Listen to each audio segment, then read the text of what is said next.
So I got all of these books for $30, less than $30, like $25. Oh no, don't drop books. Hi, my name is Grace and I'm a high school English teacher. I'm really glad you're here. Today I'm going to be doing a mini book haul of all these diverse young adult books that I got from firstbook.org.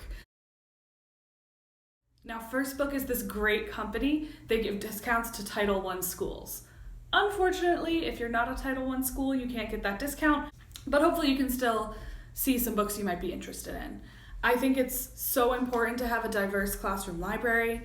I think reading builds empathy. I think empathy is incredibly needed in our world, and I know I want my students to see themselves reflected in what they read, their personal challenges, their cultures, their identities. And so that was kind of my goal in selecting these books. But I also think it's important, even if your classroom isn't very diverse, for you to have diverse books because, again, building empathy is really important. Also, I love that First Book has an actual diversity page where you can search by gender, by religion, by country of origin. I love watching book videos on YouTube. It's my favorite kind of haul for sure. So these are the books that I got. I have not read any of them. Some of them I've read quite a few chapters, and all of them I've at least sort of glanced through, but I'm really excited about them. So this is not a review, this is more of a haul sharing ideas. So the first book I'm going to talk about is called Tell Us We're Home by Marina. This is one of the authors in the group of books that I actually already knew. She wrote a really wonderful book called Ask Me No Questions, and that book is about a Muslim family dealing with immigration issues, especially after 9/11. It's really good. This one is about three girls who are the daughters of maids in a very expensive neighborhood, and they go to school with the same families their mothers work for. And when one of the girls' moms is accused of stealing, they have to deal with all these stereotypes about immigrants and the working class and sort of just living normal teenage lives in the middle of all of that. And again, I haven't read very much of it, but it looks really, really good. I love any book about clashing cultures, immigration. These issues are important to my students and important to our world, and honestly important to me. Plus, I've read the author before, so I know she's really good. The second book is the only one on the list I had heard of before. I Am Not Your Perfect Mexican Daughter by Erika Sanchez.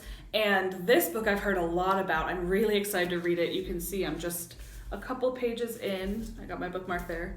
I'm just a couple pages in, about 2 chapters in, and I love it already. So the main idea of this book is that the main character's sister is dead, and that's not a spoiler, she dies in the first page.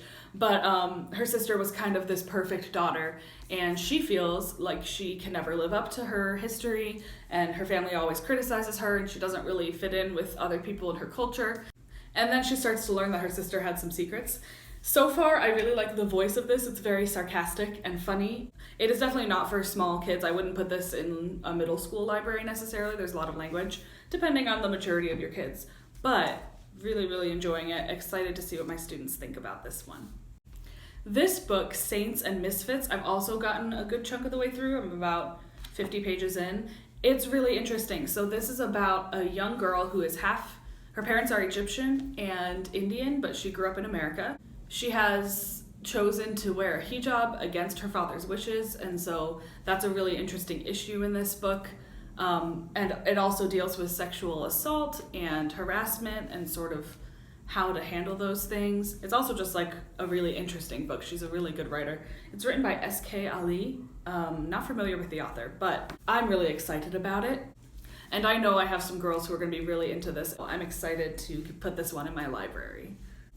The next book is called Love, Hate, and Other Filters by Samira Ahmed. This one is about a young girl who is the daughter of Indian immigrants, and she is from a Muslim family as well. And this one is about dealing with Islamophobia in her community, as well as the issue of arranged marriages.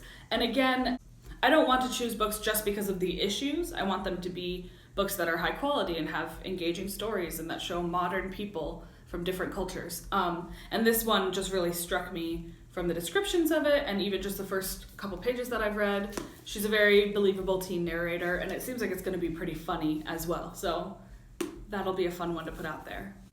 This book is called Overexposed, and it is by Susan Corman. It's part of the Surviving South Side series, which I believe is similar to the Bluford series, if you've ever read those.